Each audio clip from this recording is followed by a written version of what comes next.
hari ini, saya Ifa Aiman binti Ahmad dari IPC Kampus Bahasa Melayu akan membentangkan video pembentangan sempena Seminar Penyelidikan Pendidikan Peringkat Kebahasaan Zon Sabah tahun 2020.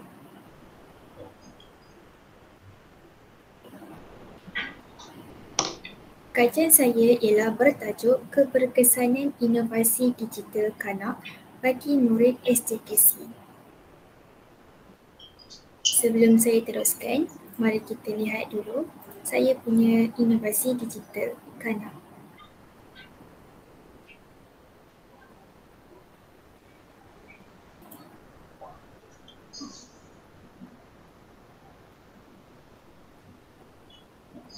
Yang tertera di skrin ialah merupakan projek inovasi digital kanak yang saya hasilkan sendiri.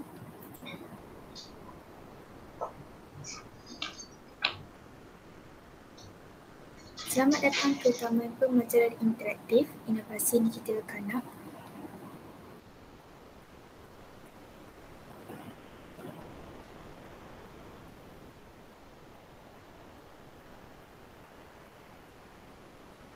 Saya telah mencipta satu inovasi digital dalam bidang bahasa Melayu iaitu kata nama am dan juga kata nama khas. Seterusnya, di muka surat yang seterusnya iaitu panduan pengguna, terdapat langkah 1 iaitu disediakan slide bagi kata nama am dan juga kata nama khas. Langkah 2 ialah paparan video iaitu video yang menerangkan apa itu kata nama am dan juga apa itu kata nama khas. Seterusnya, pada langkah 3 ialah permainan untuk menguji tahap penguasaan murid.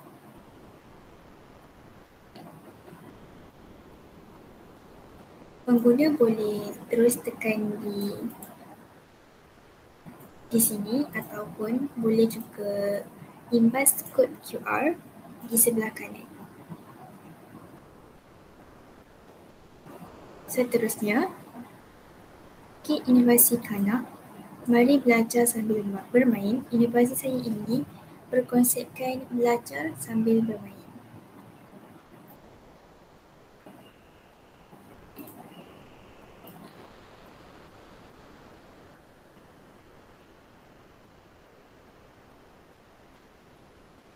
Di sini terdapat 3 tahap permainan kepada murid iaitu tahap mudah, tahap sederhana dan juga tahap sukar.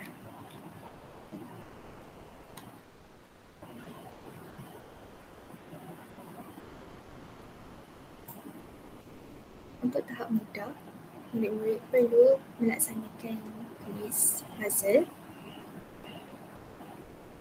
seperti ini. Mereka akan bermain menyusun puzzle untuk mendapatkan gambar kata nama am. Terdapat kata nama am yang telah dibulatkan dan juga ditulis apa itu kata nama am tersebut. Seterusnya, tahap sederhana.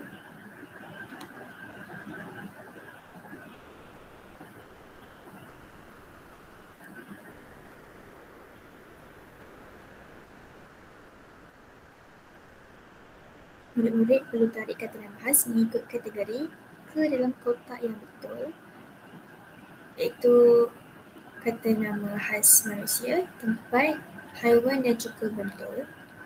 Sebagai contoh, sang kancil, murid perlu tarik dan letak di haiwan. Seterusnya boleh tekan finish untuk menyemak jawapan mereka sama ada betul ataupun salah. Sebagai contoh yang saya telah lakukan, saya mendapat betul 1/10. Dan yang terakhir ialah tahap sukar.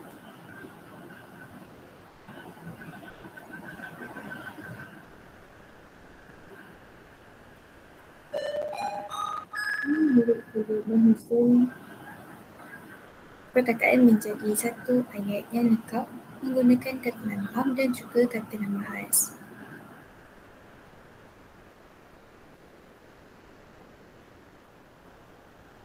Itu saja bagi inovasi saya. Seterusnya saya akan mulakan dengan pembentangan berkenaan saya punya kajian.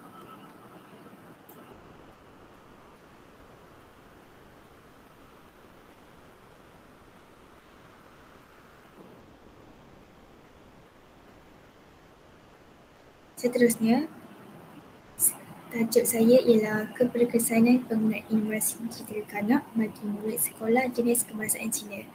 Tajuk saya ialah kajian ini dijalankan untuk mengetahui keberkesanan penggunaan inovasi digital kanak yang telah saya hasilkan sendiri bagi murid sekolah jenis kebahasaan Cina SJKC. Hal ini kerana kebanyakan murid dari SJKC suka untuk menguasai penggunaan huruf besar dan juga huruf kecil dalam penulisan mereka. Oleh itu, objektif kajian ini adalah untuk menghasilkan dan juga mengenal pasti tahap penguasaan kata nama dalam kalangan murid SJKC dan juga mengklasifikasikan kesalahan golongan kata dari aspek kata nama iaitu kata nama am dan juga kata nama khas dalam tatahbahasa bahasa Melayu. Reka bentuk kajian ini menggunakan pendekatan kuantitatif dan kaedah kajian kuasi eksperimental.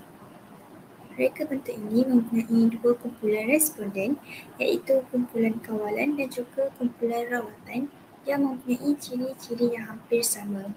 Dalam kajian ini, populasi terdiri dari 60 orang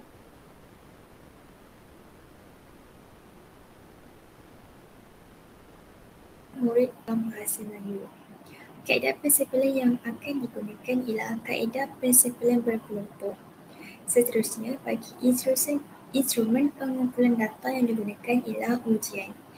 Saya menjalankan ujian rintis, ujian pra dan juga ujian pos bagi menunjukkan bahawa penguasaan kata nama bahasa Melayu peserta kajian berada pada tahap di mana tahap sederhana dan juga lemah.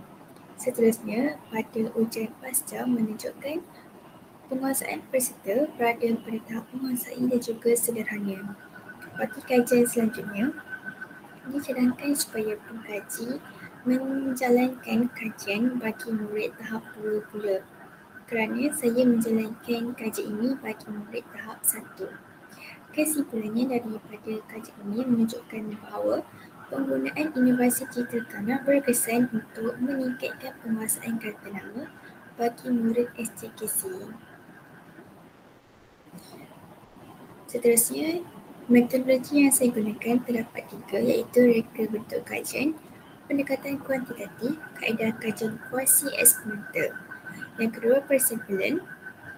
Murid SJKC tahun 3 yang kurang menguasai penggunaan kata nama. Populasi murid ialah di SJKC Lembah Pantai, Kuala Lumpur. Yang ketiga ialah instrumen kajian. Saya menggunakan ujian rintis, ujian pra dan ujian pos dan juga soalan CD. Soalan CD itu saya akan sebarkan kepada guru untuk mendapat tahu maklum balas mengenai keberkesanan inovasi digital kanak yang telah saya hasilkan. Seterusnya, ini merupakan paparan kerangka konseptual bagi kajian saya.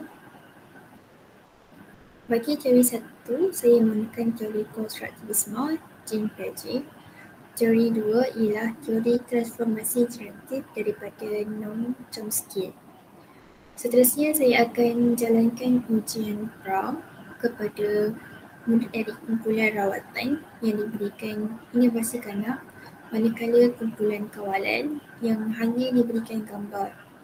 Seterusnya, selepas saya jalankan ujian pra kepada dua-dua kumpulan tersebut, saya akan jalankan pula ujian pasca untuk mengetahui keberkesanan penggunaan inovasi kanak bagi meningkatkan penguasaan kata nama am dan juga kata nama khas bagi murid SJKC tahun 3.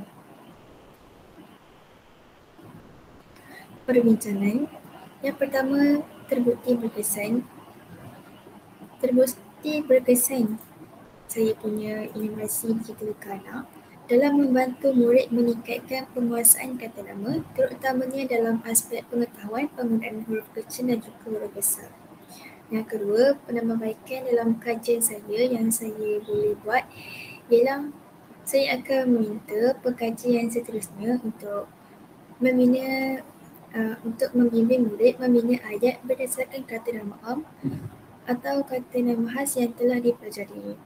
Seterusnya, guru-guru perlulah kreatif bagi menarik minat murid dan juga perhatian murid dalam kelas sewaktu PDPC berlangsung. Harapan saya diharap hasil kajian ini turut mampu mengubah persepsi guru-guru bahasa Melayu supaya percaya bahawa murid SJKC yang merupakan pengguna bahasa kedua juga boleh menguasai kosakata dengan sempurna. Sekian itu saja video pembentangan dari saya. Sekian, terima kasih.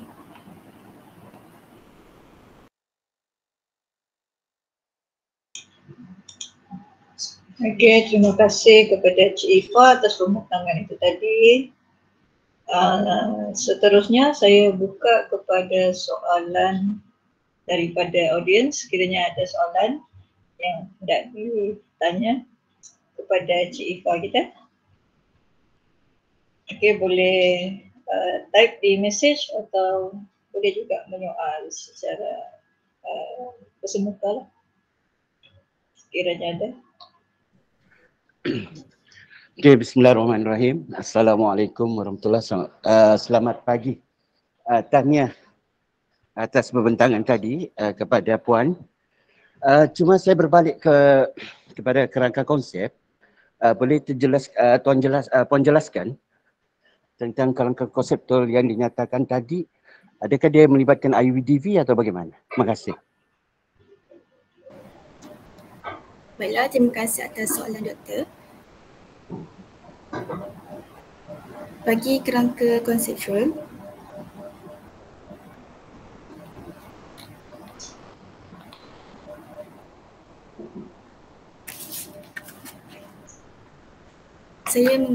pengkaji menggunakan dua teori, iaitu teori Jean Piaget dan juga teori Noam Chomsky. Seterusnya, pengkaji akan laksanakan ujian pra terlebih dahulu untuk mengetahui perbezaan markah murid bagi sebelum menunjukkan inovasi dan juga ujian pasca bagi melihat markah apabila murid telah mendapatkan inovasi tersebut. Adakah Puan punya kajian ni kajian tindakan atau kajian asas ya? Kajian saya ini kajian pengkaji menunjuk berdasarkan kuasi eksperimental. Bukan Maksudnya kajian asas atau kajian tindakan? Kajian asas. Okey. Cuma saya nak minta penjelasan sebab apabila kita menggunakan kerangka konseptual, dia akan biasanya melibatkan IW dengan DB. IW dengan TB Puan tahu kan? Independent variable dengan dependent variable. Saya nak minta itu saja, yang mana satu IW, mana satu DB dalam kerangka konsep itu. Terima kasih. Baik, pengkaji menggunakan kumpulan rawatan iaitu memberikan inovasi kanak, manakala kumpulan kawalan pula diberikan gambar. Itu maksudnya itu kita punya sampel, tapi saya mau yang apa dia punya dependent variable, pemboleh ubah bersandar yang digunakan dengan independent variable, pemboleh ubah tak bersandar atau pemboleh ubah bebas. Sebab apabila kita menggunakan konsep itu, IWDB itu perlu juga dinyatakan dalam kerangka konsep untuk menunjukkan antara IW dengan DB berada dalam konsep kerangka konseptual tersebut. Manakala teori ni boleh juga dimasukkan, tapi kalau teori itu yang seperti Puan katakan tadi, dia lebih kepada kalau kita gunakan theoretical framework, kerangka teori. Maknanya dalam kerangka kalau nak digunakan, kena splitkan lah. Satu kerangka konsep, satu kerangka teori. Itu lebih orang kata lebih nampak benda itu. Itu sejak saya punya pandangan dan insya-Allah mungkin akan datang sebaiknya guna macam itu. Dia ada kerangka konsep dengan kerangka teori supaya lebih nampak benda tu apa yang kita kaji dan apa backbone atau tulang belakang kajian berdasarkan teori yang kita gunakan. Terima kasih. Apapun tahniah. Terima kasih. Terima kasih, Doktor. Okey, terima kasih Dr. Ghazali. Satu suggestion yang menarik untuk dipakai oleh kita semua lah yang berada di dalam bilik ni kan. Okey, terima kasih Dr. Ghazali, memang setia bersama dari kemarin lagi. Okey, ada soalan daripada ahli-ahli yang lain. Okey, cuma saya mau bertanya, saya boleh bertanya kan Encik Ifah? Boleh Doktor. Macam mana persampalan berkelompok tu dibuat Pengkaji menggunakan persampalan berkelompok iaitu di sebuah sekolah di lembah pantai Kuala Lumpur. Macam mana dibuat secara rawak tu? Contohnya pengkaji menjalankan kajian rintis terlebih dahulu, kemudian ujian pra dan juga ujian pasca. Okey, alright. Bila kita bersebut pasal kajian kuantitatif, pastikan persampalan dia secara rawak ya. Okey, secara rawak baca balik persampalan tu berkelompok tu macam mana dilakukan. Itu je lah daripada saya. Baik, terima kasih Doktor.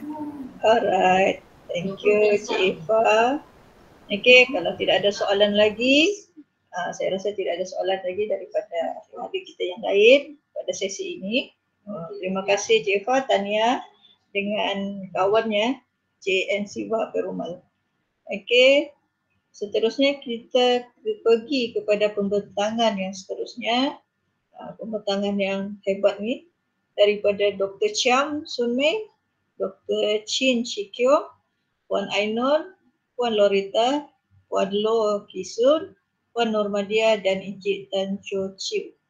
Okey, gabungan mantap ni daripada Institut Pendidikan Guru Kampus Ken, Institut Pendidikan Guru Kampus Tuanku Bainun dan Institut Pendidikan Guru Kampus Tawau. Okey, dengan topik mereka kajian keberkesanan bengkel dalam talian IBSE.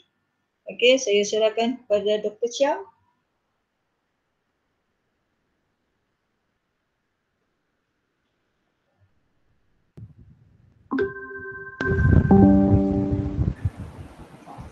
Selamat pagi dan salam sejahtera.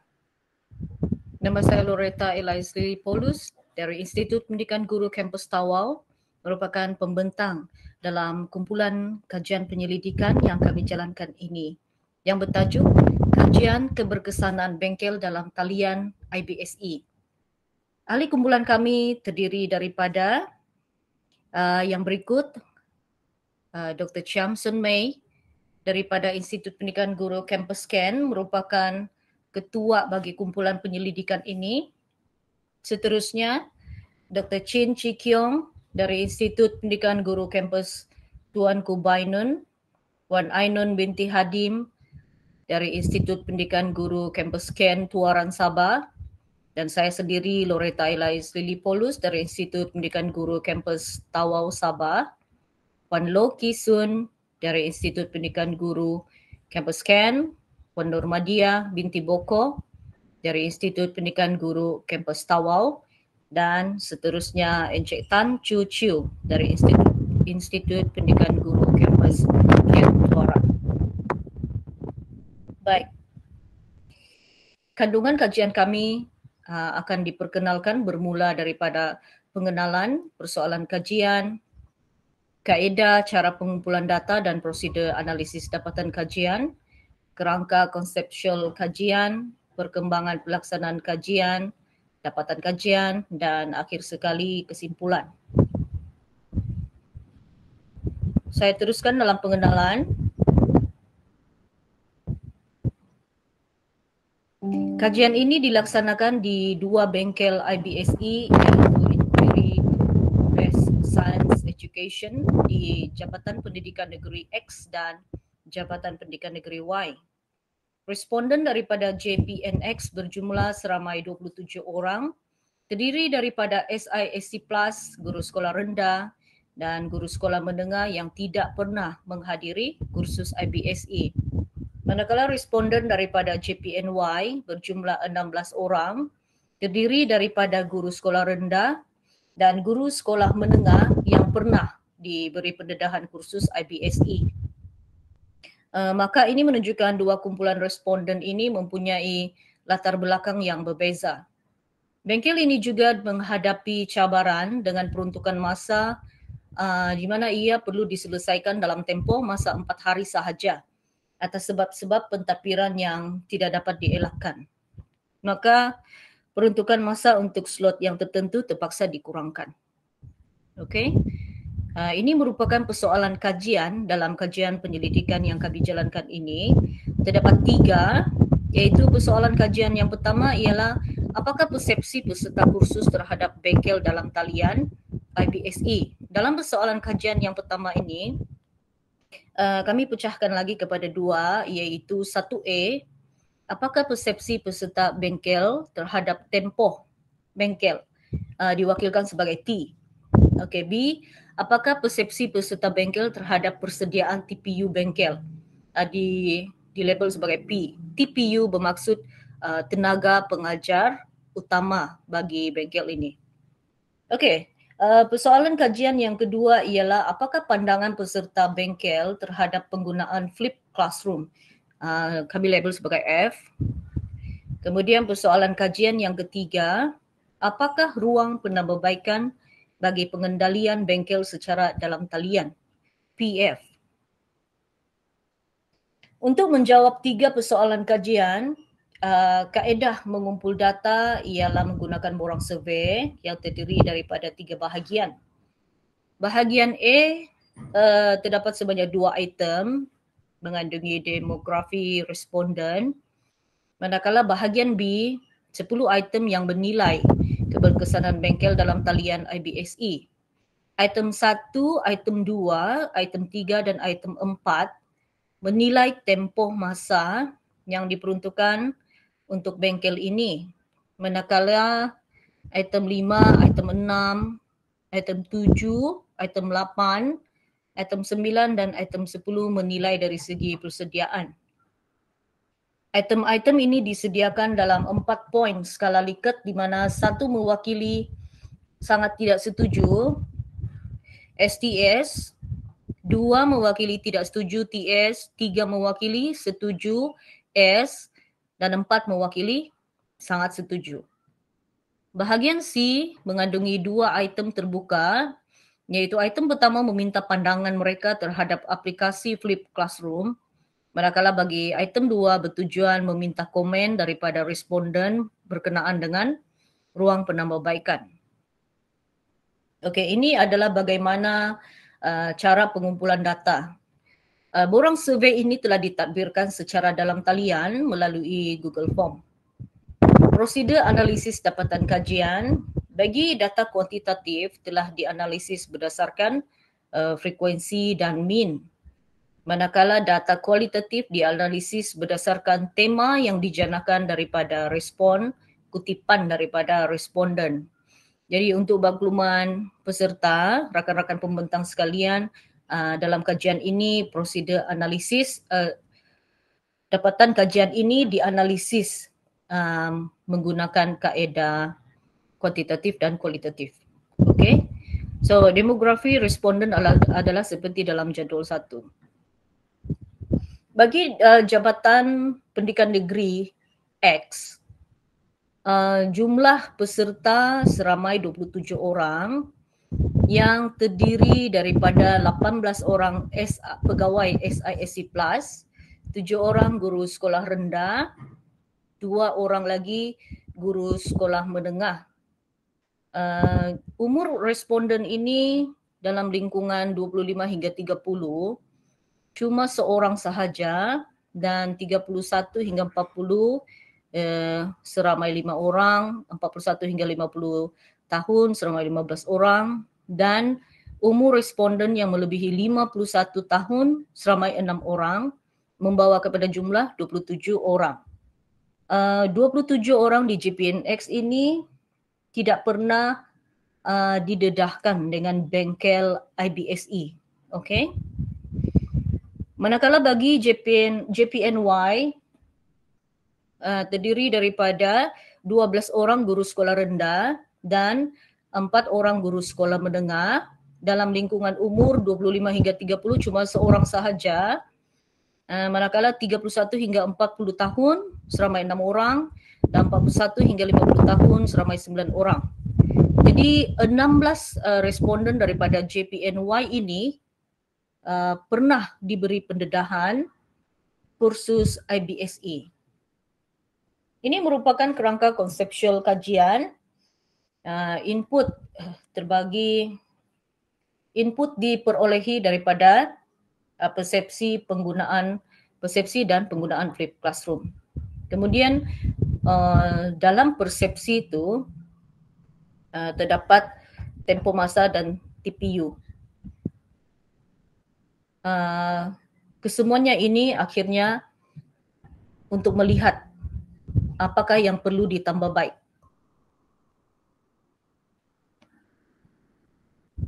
Baiklah, untuk perkembangan pelaksanaan kajian, bengkel ini telah dilaksanakan di JPNX terlebih dahulu. Selepas bengkel ini selesai, satu perjumpaan dalam Google Meet telah diadakan di mana tenaga pengajar utama TPU membuat refleksi dan postmortem bersama. Didapati mod dalam talian yang sepenuhnya mempunyai banyak kekangan bagi TPU dan peserta bengkel. Maka ini jelas menunjukkan amalan refleksi dan postmortem merupakan satu tindakan yang harus diamalkan secara berterusan dalam penganjuran bengkel. Penggunaan flipped classroom jelas menunjukkan dapat membantu peserta dari segi persediaan sesuai diaplikasikan sebagai amalan pedagogi dan membuka peluang kepada mereka untuk berkolaboratif. Walau bagaimanapun, peruntukan masa dan arahan perlu diberikan lebih awal. Pihak penganjur juga perlu membantu mengurangkan gangguan daripada tugas lain semasa bengkel. Selain daripada itu, aplikasi platform digital yang lain seperti Telegram adalah sesuai dijadikan pelengkap kepada penganjuran bengkel dalam talian supaya maklumat dan interaksi dapat dipertingkatkan lagi. Baiklah, ini merupakan dapatan kajian untuk menjawab persoalan kajian yang pertama.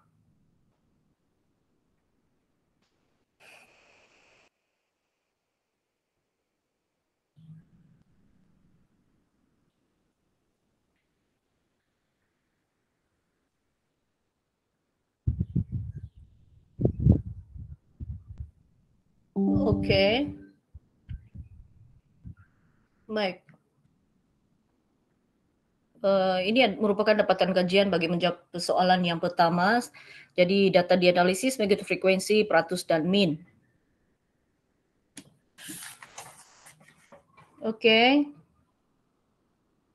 Persoalan kajian yang pertama tadi adalah apakah persepsi peserta khusus terhadap bengkel dalam talian IBSE yang dilabel sebagai T dan P.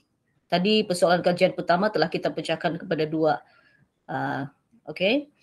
Jadi secara keseluruhannya bengkel ini adalah berkesan dari segi tempo masa dan kualiti TPU. Keberkesanan bengkel dalam talian IBSE adalah lebih tinggi di JPNY dengan memberi min keseluruhan 3.25 iaitu N sama dengan 16 berbanding di JPNX min keseluruhan 3.15 N sama dengan 27.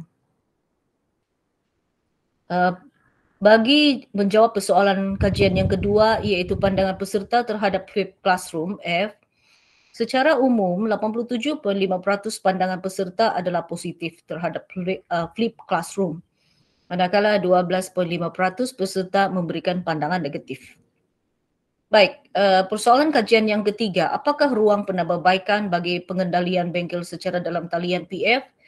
Jadi jawapan kepada persoalan kajian ketiga ini ialah analisis respon terbuka peserta bengkel berkaitan cadangan penambahbaikan kaedah flipped classroom mendedahkan 6 perkara yang dikenal pasti perlu ditambah baik semasa bengkel IBSE dalam talian, iaitu yang pertama tempo masa memberi 31.3%, yang kedua pengurusan 25%, yang ketiga sumber 18.8%, yang keempat pelaksanaan 12.5%,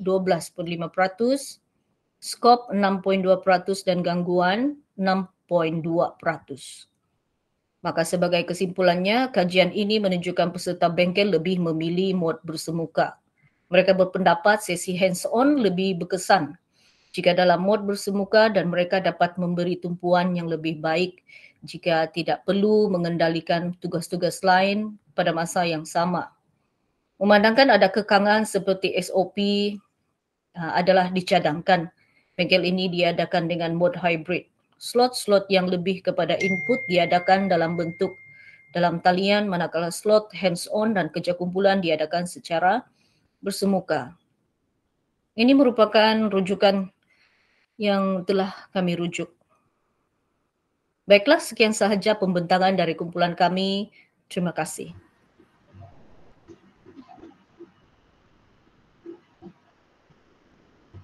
Okey, terima kasih atas pembentangan daripada Madam Lorita tadi.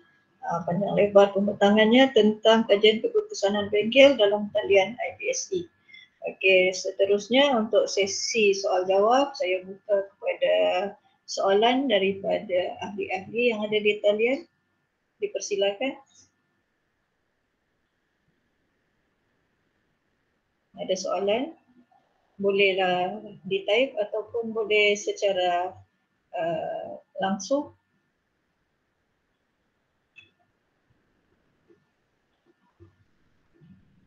Okey, sementara kita menunggu daripada soalan-soalan daripada rakan-rakan yang lain, saya ni mau bertanya lah. Okey, kepada Madam Lorita tadi. Okey, bengkel IBSE dalam talian ni ramai yang komplain mengenai masa 31.3%. Dia dijalankan, adakah komplain ni dia mengenai masa dia dilaksanakan atau macam mana?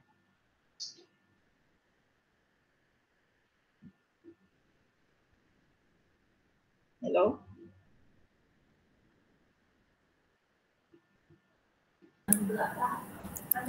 Halo, selamat pagi. Okey, pagi doktor. Saya bantu jawab lah ya. Boleh. Okey, dia punya cerita begini. Sebenarnya ini cerita tahun lepas lah ya, tahun 2021 ya. Masa itu kita pun sibuk lagi ya, masih lagi terperangkap dengan PKP dan sebagainya. So masa ini sebenarnya lebih kepada masalah teknikal lah ya, di mana kami sebenarnya dijemput oleh JPN untuk memberi input. So peranan kami adalah sebagai penceramah ataupun TPU sahajalah. So disebabkan dia punya masa dan sebagainya, dia punya pengurusan lah, keluar surat dan sebagainya ya. So mereka hanya boleh bagi kami masa 3 hari. Okay, so ya, sebab dia kena banyak fikir lah, dia punya guru pun tidak boleh bagi tekanan sangat lah, sebab cikgu pun masa itu PDPR lah, semua pun macam stres tinggi lah. So itu yang diberikan kepada kami lah, kami kena siapkan dalam masa 3 hari by hook or by group. Okay, so itu yang disebabkan ya, kalau tanya kami mau 6 hari. Tetapi masalahnya begitulah. So itu yang feedback daripada peserta lah ya, mereka mengatakan 3 hari itu tidak cukup. Okay, so dia mau ya, tapi dia takut tension juga ya kalau 6 hari. So itu masalah dia lah. Okey doktor. Rasanya masa 3 hari itu memang agak singkat lah kan? Yes. Terpaksa trim lah, depan belakang semua trim lah. Itulah masalah dia lah. Okey, alright. Terima kasih atas jawapan daripada Dr. Chia. Okay. Ya, terima kasih. Terima kasih doktor. Ya, terima kasih. Kita tunggu soalan daripada ahli-ahli kita yang lain sekiranya ada.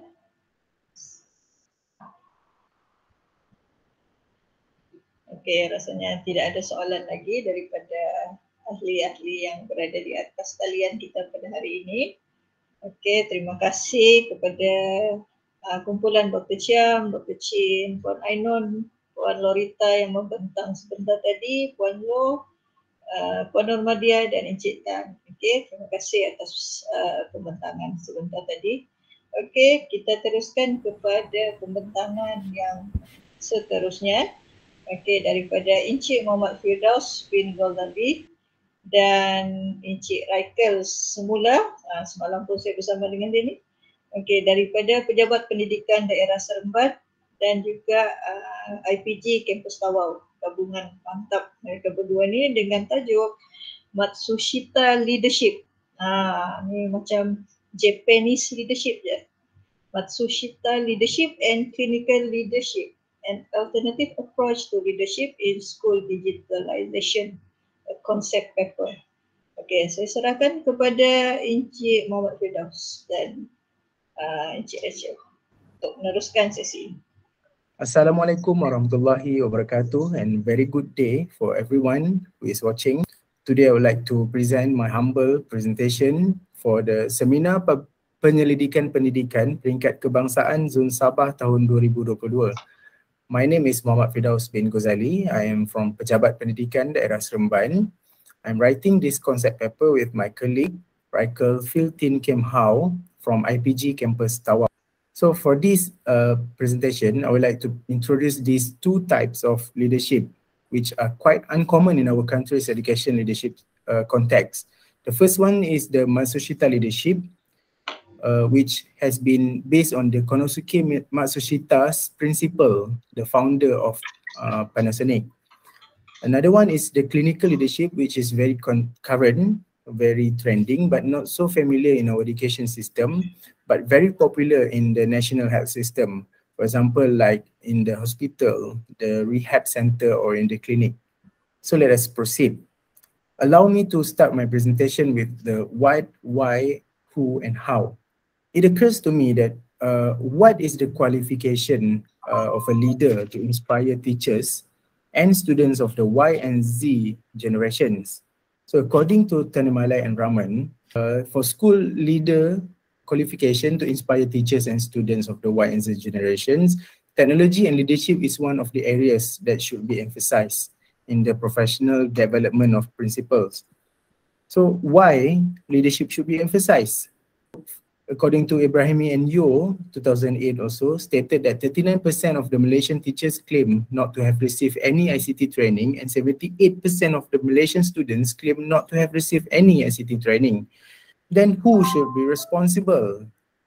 Dunali, 2019, stated that the school principals are the very first administrators who are responsible for initiating and implementing the technological transformation in schools through information and communication technology.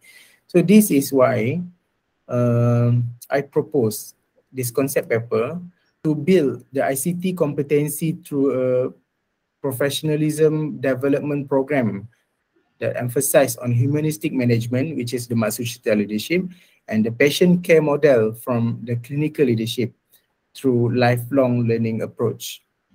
Now we move to the problem statements. My problem statement is based on these 7 premise.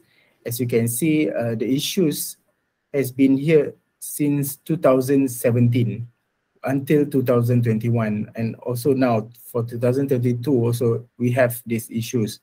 So we know that this is unresolved issues. That's why we need to give attention to it. Even though ICT is not a new field in our education system, it is still a lot of problem happen during its implementation. Okay, as shown here, from Kashif and Ali 2019, the school principals are facing challenges and barriers in the use of ICT in school due to their difficulties in understanding its potential effects. And according to Omar and Ismail 2020, the principals are unconfident and lack of competency to handle the matters related to ICT integration in school. And from the Baharuddin et al. 2019, the school administrators are also said to not provide adequate training and professional development for teachers to utilize ICT in the classroom. Then from Hamzah et al. 2021, the school leaders who are reluctant and do not master ICT and digital technology competencies. So these are all the issues that need to be emphasized. Let me introduce you the Matsushita leadership. So the study will examine the famous Japanese businessman, which is the Konosuke Matsushita, the founder of Matsushita Electric, and now known as Panasonic. Why I chose to study this Japanese man in this research? It is because Japanese education system is quite similar to our education system, which characterized by the key features such as standard national curriculum focused on equity, okay, characterized by school finance and school staff assignment policies at prefectural level. This humanistic management theory, which is based on the Matsushita leadership principles, emphasize on these three. The first one is the unconditional respect for human dignity. The second one is the active and ongoing engagement with the stakeholders and integration of ethical reflection in management decision. Matsushita way of thinking is actually fit with the three steps approach of the human management theory. Next is the clinical leadership. Okay, the second theory that will be emphasized in this concept paper. This is relatively modern and new type of leadership that will be used in this research, which is the clinical leadership.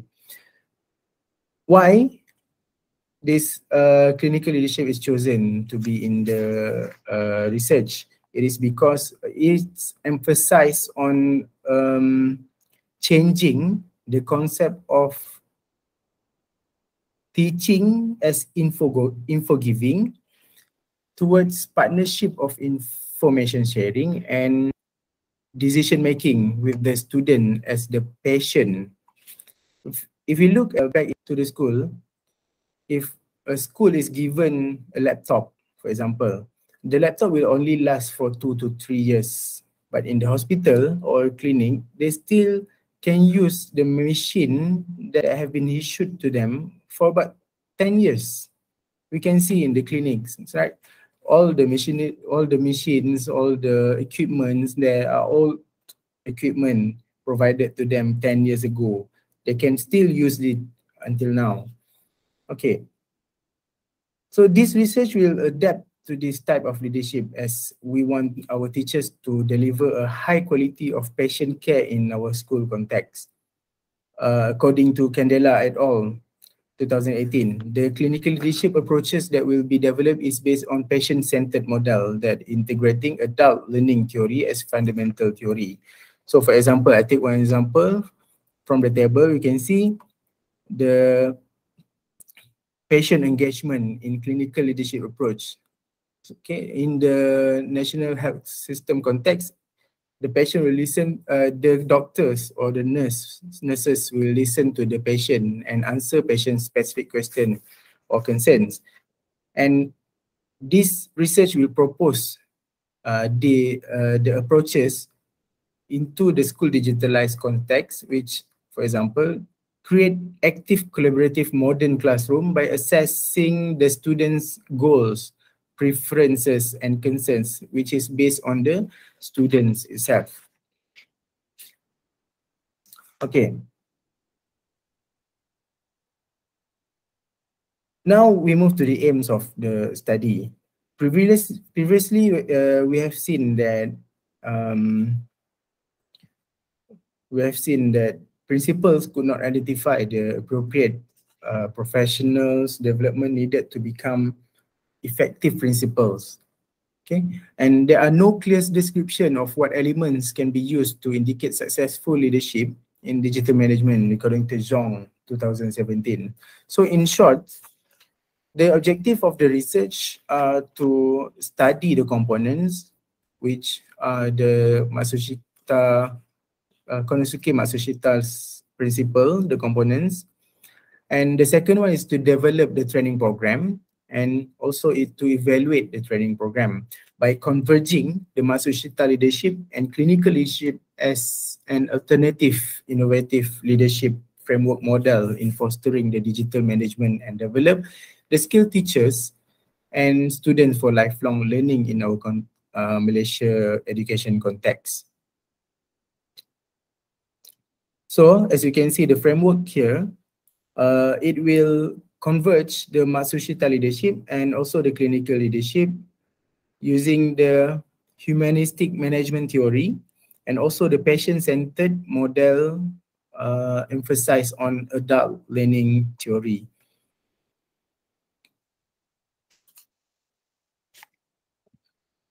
Now for the methodology, there are 3 phases which includes the analysis phase, development phase and also the evaluating phase. In the analysis phase, there are two strategies that we'll use. One is the leader-teacher strategy, which will identify the humanistic belief and behaviors of Matsushita leadership. The bibliographic data associated with this document will be examined using bibliometric analysis, and the researcher will also conduct a semi-structured interview with the employees in Panasonic. And for the second one, the teacher-student strategy, the researcher will identify the characteristics or attributes associated with the clinical leadership that found to be useful in identifying the clinical leadership to support the development of the digital management skills in teacher practice through the systematic literature review. So the researcher will follow the 10-step of systematic literature review approach used in Jokrichter et al. 2021. As you can see here, the step 1 and 2 is to determine the needs and review the questions, and then I will identify the scope and move to the search, and lastly for the step 9 and step 10 to synthesize and communicate. The second phase in the methodology is the development phase, which the researcher will be based on the Tyler's model to develop a framework of Matsushita leadership model in fostering the digital learning and develop skilled teachers and students for lifelong learning in Malaysia context. Okay. Why I choose the Tyler model? It is because it is carefully planned and carefully mentioned, carefully monitored throughout the process from beginning until the end. Okay. And for the evaluating phase, okay, this is the important phase, which is to check the effectiveness of the program, whether the purpose has been attained. So for this, self-assessment instrument developed by Gomi and Radecker 2019 will be used to measure the teachers' digital competencies. Only the post-test only control group design with 1 treatment groups and 1 control group will be used in the school context. So in this phase, the researcher will randomly choose group A and group B in the school to monitor the development of the professional development program that has been created before in the development phase. So group A will be using the existing in-service training, which is the LDP, and group B will be using the digital leadership professional development that have been created by this research. Okay, then will be measured their effectiveness. Okay, so now for the impact of the study, of course, this study will set out a literature review to explore the similarities and differences of school leadership behaviors in Malaysia and Japan. Okay, and the study also will contribute specifically on the new aspect of humanistic leadership rooted in the Japanese traditional values. Besides Matsushita leadership, this research will also be developing and evaluating the clinical leadership interventions for the teachers and students environment. And all the criterion chronically developed into the appropriate indicators for training programs in ensuring the effectiveness, management, and leadership in integration of ICT into teaching and learning pedagogy. So, in short, the implication will contribute to the theory, to the policy, and also to the school principals skill development. Okay, so that is all for my presentation. Thank you for your time. But I will close this presentation with the saying for our thinking. Have you ever wondered when the traditional leadership, like the Matsushita leadership, and the modern leadership, which is the clinical leadership, converge, what type of leader will the intersection create? So that's all. Thank you.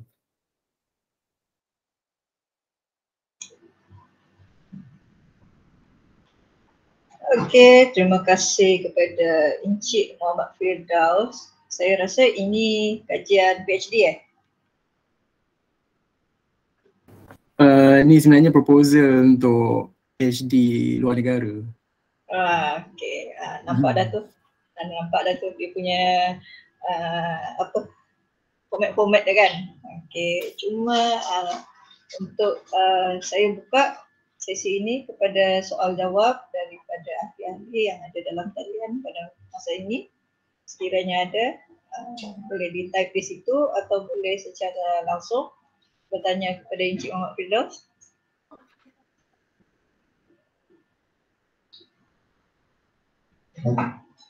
Okey, sementara kita menunggulah, saya ni ingin juga, berminat juga mengetahui lah. Okey, sebab dalam digital leadership ni dia banyak kan model digital leadership yang digunakan di Malaysia. Okey, di luar negara pun sama. Jadi kenapa kita memilih Matsushita leadership yang berasaskan, saya rasa dia berasaskan kepada elektrik kan, dan clinical leadership yang berasaskan kepada hak atau medicine digabungkan dan dibawa masuk ke dalam pendidikan di Malaysia ini. Okey, terima kasih Doktor atas soalan tu. Sebenarnya yang ni adalah leadership yang baru lah sebenarnya untuk diperkenalkan dalam konteks education di Malaysia.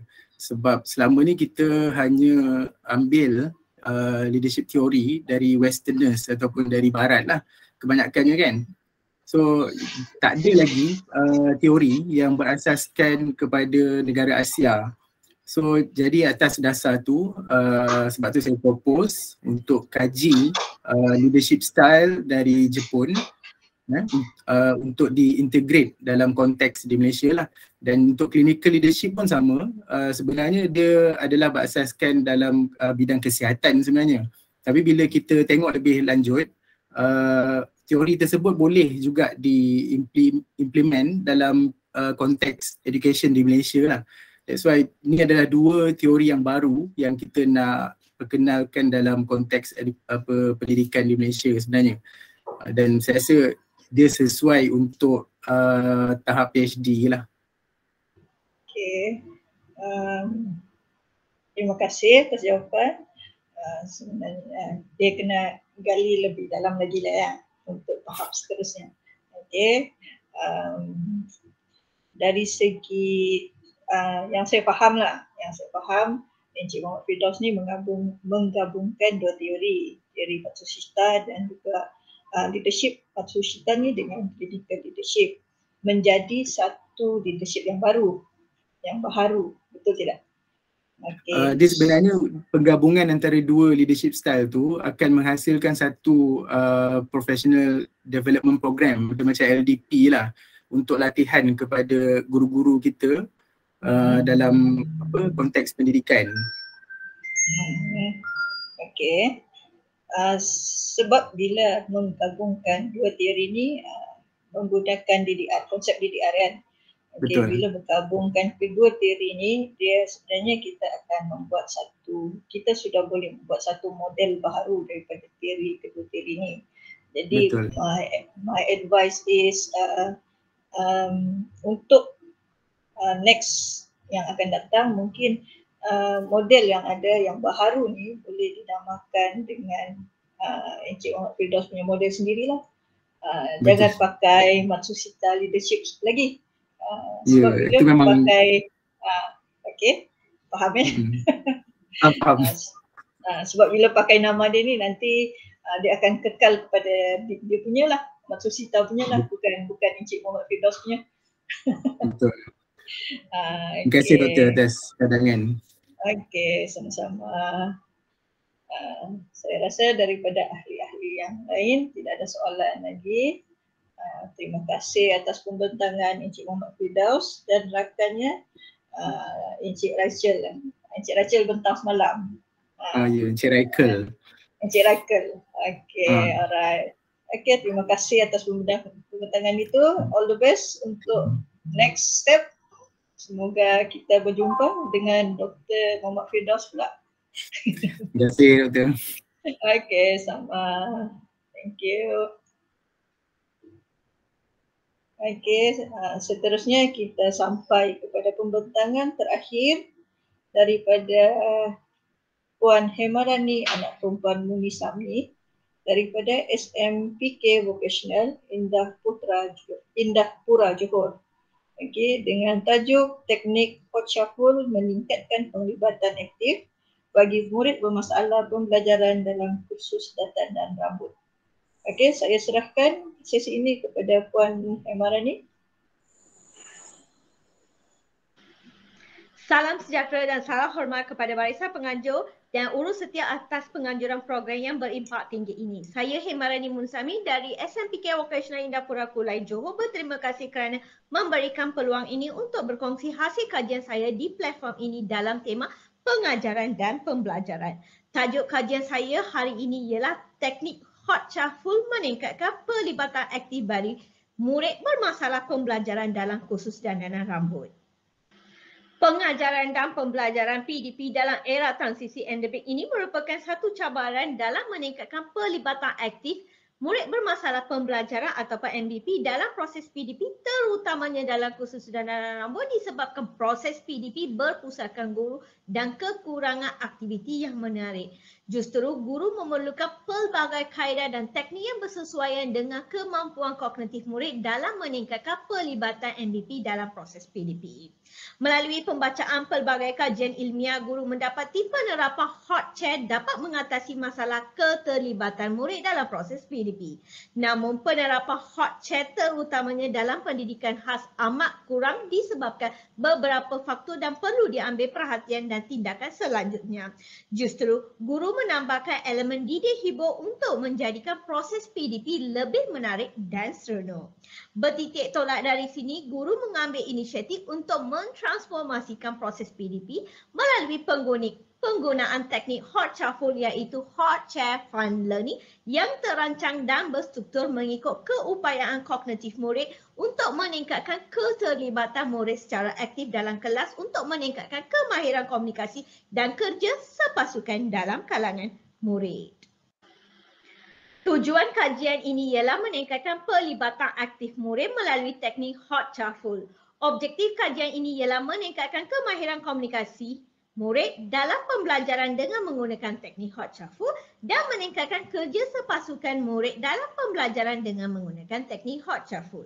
Seterusnya, soalan kajian ini ialah adakah terdapat peningkatan kemahiran komunikasi murid dalam pembelajaran melalui penggunaan teknik Hot Shuffle dan adakah terdapat peningkatan kerjasama sepasukan murid dalam pembelajaran melalui penggunaan teknik Hot Shuffle. Banyak kajian dalam dan luar negara membuktikan bahawa strategi Hot Scene meningkatkan minat dan kefahaman, kemahiran komunikasi, motivasi dan aktif dalam proses PDP. Justru penerapan elemen didik hibur meningkatkan kemahiran pembelajaran dan pelibatan murid dalam proses PDP secara seronok. Jadi, guru mentransformasikan proses PDP dengan menggabungkan teknik Hot Chair dan Fun Learning dengan menamakan Hot Shuffle. Dalam metodologi kajian ini, sampel kajian ini terdiri daripada 6 orang murid lelaki yang mengambil kursus dandanan rambut tahap 2 dari SMPKB Johor. Dalam kajian ini, instrumen yang digunakan ialah pemerhatian dan analisis dokumen, maka intervensi yang diperkenalkan oleh pekaji ialah teknik Hot Shuffle. Kajian ini menggunakan model kajian tindakan yang diasaskan oleh Camis and McTaggart 1988.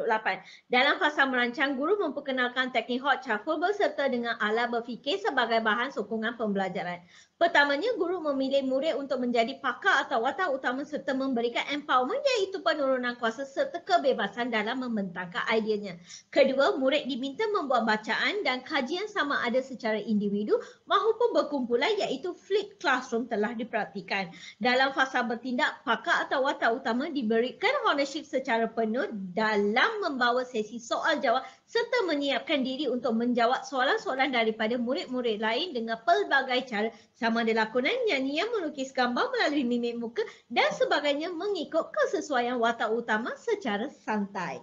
Di sini guru memainkan peranan sebagai facilitator serta membimbing murid sekiranya menghadapi masalah dalam sesi soal jawab. Kajian ini telah dijalankan dalam 2 kitaran. Dalam fasa memerhati, guru memerhatikan keupayaan murid dalam berkomunikasi dan kerja sepasukan sepanjang intervensi ini dijalankan. Dalam fasa mereflect pula, guru membuat refleksi tentang kepahaman murid melalui kad refleksi PDP untuk murid merumuskan hasil pembelajaran mereka. Guru juga dapat mengenal pasti kekuatan dan kelemahan kajian serta mengira beberapa cadangan tambahan untuk kajian lanjutan. Secara ringkas, berikut adalah paparan menunjukkan penggunaan hot shuffle dalam setiap peringkat yang terdiri daripada 6 langkah, iaitu langkah pertama ice breaking diikuti dengan secret investigator. Langkah ketiga pula pass the chair dengan diikuti guess a classmate, dan langkah 5 review session, dan akhir sekali adalah catch answer. Paparan ini menunjukkan soalan kajian yang akan dibincangkan seterusnya. Graf 1 menunjukkan beberapa item yang perlu dikuasai oleh murid bagi melihat tahap kemahiran komunikasi dengan baik. Secara spesifiknya, kesemua item menunjukkan peningkatan pelibatan murid yang memberangsangkan. Dari graf ini didapati semua murid berjaya menguasai item-item yang dikaji. Dalam kitaran 1, 2 murid mendapati menunjukkan kerjasama dalam kumpulan jika dibandingkan dalam kitaran 2, ia meningkat kepada 5 murid. Ini mendapati bahawa murid memahami tujuan belajar dalam proses PDP melalui teknik hot shuffle.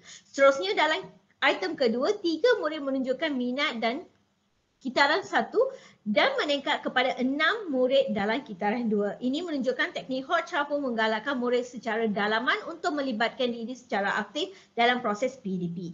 Item 3 iaitu motivasi dan item 5 iaitu interaksi sosial dalam kitaran 1 menunjukkan 2 murid dan meningkat kepada 6 murid dalam kitaran 2. Ini menunjukkan murid bermotivasi dalam proses PDP dan ia menjurus kepada interaksi sosial dalam proses PDP dapat dilihat dalam kalangan murid. Seterusnya, item 4 iaitu keseronokan dalam kitaran 1 menunjukkan 3 murid dan ia meningkat kepada 5 murid dalam kitaran 2. Ini menunjukkan teknik hot shuffle meningkatkan rasa seronok serta dapat melibatkan murid secara aktif sepanjang proses PDP. Oleh yang demikian, objektif khusus pertama kajian telah pun tercapai. Gambar 1 menunjukkan murid kerja sepasukan dalam mengisi kad refleksi bagi setiap aktiviti dijalankan.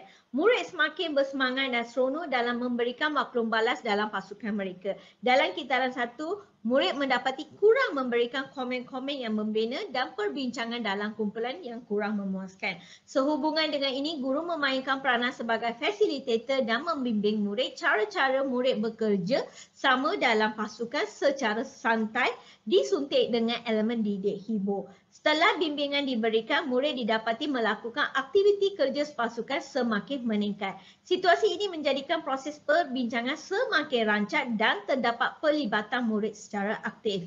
Justru dalam kitaran 2 pula terdapat pelbagai perubahan yang telah dikenal pasti oleh guru. Ini adalah kerana proses PDP terus diambil alih oleh murid dalam menjalankan perancangan, perbincangan, pembentangan dan tindakan susulan. Situasi ini menunjukkan terdapat perasaan rasa ingin tahu semula jadi untuk meneroka teknik dan idea baharu dalam kalangan murid. Selain itu, murid juga menyuarakan dan meluahkan fikiran, idea dan maklumat dengan yakin dan kreatif secara lisan dan bertulis serta bekerja sama dalam kumpulan secara efektif.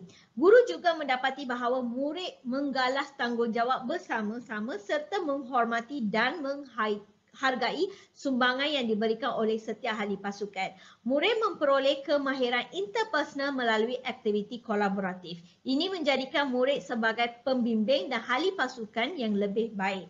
Justru itu, murid menunjukkan empati dan rasa hormat terhadap keperluan dan perasaan murid lain. Akhirnya, objektif kedua kajian ini pun telah tercapai. Secara keseluruhan melalui kajian ini, guru mendapati bahawa penggunaan teknik hot shuffle Ini menggalakkan persekitaran seronok membawa kepada pembelajaran berpusatkan murid di mana murid diberikan empowerment dan membentuk nilai kepemimpinan secara tidak langsung. Situasi ini membantu guru dalam mengenal pasti kepelbagaian kebolehan murid untuk meningkatkan kualiti moral insan.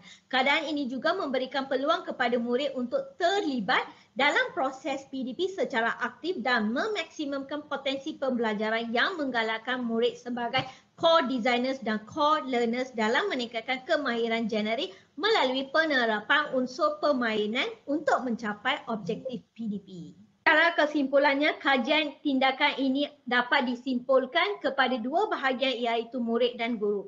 Dari aspek murid, kajian berjaya meningkatkan kemahiran komunikasi dan kerja sepasukan untuk mencapai satu matlamat yang sama. Teknik ini juga berjaya menerapkan pembelajaran secara seronok, aktif, berdikari serta murid berjaya menguasai pelbagai jenis kemahiran insaniah. Dari aspek guru pula, kajian ini berjaya mempelbagaikan kemahiran pedagogi, menjimatkan masa, tenaga dan kos dalam merancang proses PDP. Teknik ini menjadi panduan kepada guru menjadi sebagai fasilitator dan pendorong yang baik. Teknik ini juga menjadi satu penambahbaikan dalam proses pengajaran guru. Justru saya mengambil inisiatif untuk menyertai seminar ini untuk menyebarluaskan teknik Hot Chafu kepada semua guru selain guru-guru di sekolah saya. Paparan ini menunjukkan antara sumber rujukan yang digunakan dalam kajian ini. Sekian sahaja daripada saya tentang teknik Hot Chafu dalam kalangan murid bermasalah pembelajaran. Sekian, terima kasih dan jumpa lagi.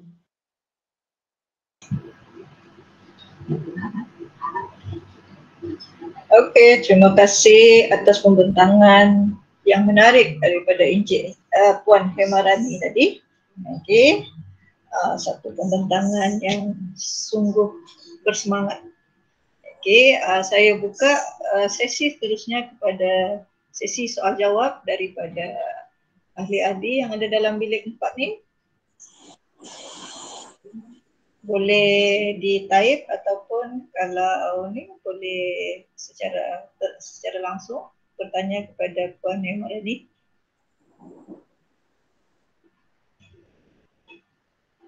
Okey, sementara kita menantikan soalan-soalan daripada rakan-rakan kita yang berada di talian, saya ingin bertanya lah. Okey, sebab kajian tindakan ni hanya melihat kepada komunikasi dan kerjasama daripada pelajar-pelajar. Ya, betul doktor. Okey, so apa masalahnya dengan komunikasi dan kerjasama antara pelajar ni pada permulaan kursus dandanan rambut ni? Okey, sebelum dia mesti ada masalah dia kan untuk kajian ni dilakukan. Saya nak tahulah apa masalah dia yang serius ni. Macam itulah. Okey, terima kasih doktor atas soalan tersebut. Isunya seperti semua yang diterangkan adalah isu PDPR di mana murid yang kami terima adalah murid yang daripada sekolah PPKI yang memang tiada pendedahan awal tentang kursus dandanan rambut. Bila lepas PDPR mereka datang, masalah yang pertama saya nampak adalah mereka tak nak bercakap. Tak nak berkomunikasi, tak nak bercakap, tak nak bentang, nak pergi depan tak boleh. Basic, fundamental yang basic untuk bercakap, meluahkan, tu tak ada. So bagi saya halangan rasa tidak yakin pada diri, rasa malu, rasa tak boleh, yang tu saya perlu atasi dahulu sebelum saya memberikan ilmu kemahiran tentang kursus dandanan rambut. Jadi saya menggunakan pelbagai cara selepas PDPR. Namun segala benda menjadi satu tanda soal kenapa usaha saya yang jadi. Sebelum Hot Chair Fun Learning, Hot Chair Food diperkenalkan, saya memang buat hot chair sahaja.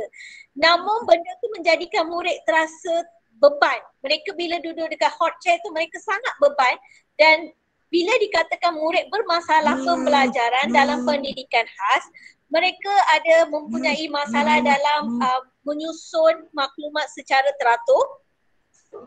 Lepas tu nak memberikan maklumat apa yang mereka baca, semua mereka tak boleh. So bila meletakkan hot chair sahaja untuk murid bermasalah pembelajaran, ia memberikan satu cabaran kepada murid dan juga kepada saya. lepas membuat beberapa pembacaan iaitu elemen didik hibur fun learning bila diselitkan di mana orang yang duduk dekat hot chair tu tak semestinya dia kena jawab. Murid yang lain bertanya soalan boleh secara berlakon, boleh melukis, boleh buat mimik muka, semua berkaitan dengan khusus ataupun unit kompetensi yang mereka belajar. Jadi ia akan lebih menjadikan murid secara santai, belajar secara seronok, boleh menyatakan pandangan, menyuarakan idea mereka, boleh memberi kritikan kepada rakan. Itu yang saya nak. Bila berlaku secara berterusan, saya nampak murid-murid lebih bersuara, lebih banyak bercakap. Bila suruh datang depan untuk bentangkan, mereka lebih rasa seronok. Dan selepas hot chair sahaja, saya tambahkan kepada hot chair fun learning, dan sekarang saya tambahkan kepada peta iThink, di mana berperingkat, di mana murid datang ke depan melalui hot chair fun learning bersertakan dengan peta iThink. Mereka boleh menyusun idea mereka dan boleh membentangkan secara santai. Dan kritikan daripada kawan adalah lebih kepada membina dan belajar bersama-sama. Okey, terima kasih. Panjang lebar jawapan dia dari Puan Hemarani. Memang sangat bersemangat ni. Dia memang satu teknik yang menariklah juga untuk dipraktiskan, saya rasa, terutama kepada mungkin selepas PDPR mereka masih berada di dalam alam digital. Dia belum keluar lagi dari alam digital. So saya rasa teknik ni pun mungkin boleh diaplikasikan di pelajar-pelajar yang bermasalah dalam komunikasi lah, pendidikan khas terutamanya kan. Saya harap teknik ni diperluaskan lah, disebarluaskan. Ya, Puan Hemarani? Terima kasih, Doktor. Alright, terima kasih atas pembentangan yang bersemangat daripada Puan Hemarani sebentar tadi. Dengan berakhirnya pembentangan dari Puan Hemarani itu, maka berakhirlah pembentangan sesi selari 4 pada pagi ini bagi Seminar Penyelidikan Pendidikan Peringkat Kebangsaan Zon Sabah 2022. Okey, terima kasih diucapkan kepada semua pembentang. Tahniah kerana berjaya membentang dengan begitu bersemangat, dengan begitu bersungguh-sungguh. Okey, saya mengucapkan agar semuanya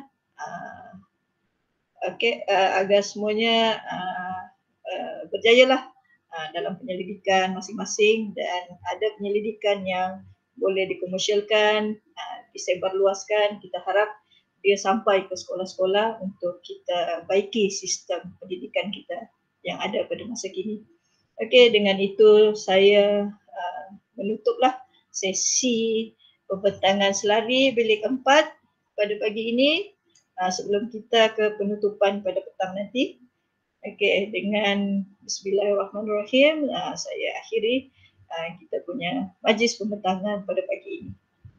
Terima kasih dan semoga berjumpa lagi insya-Allah.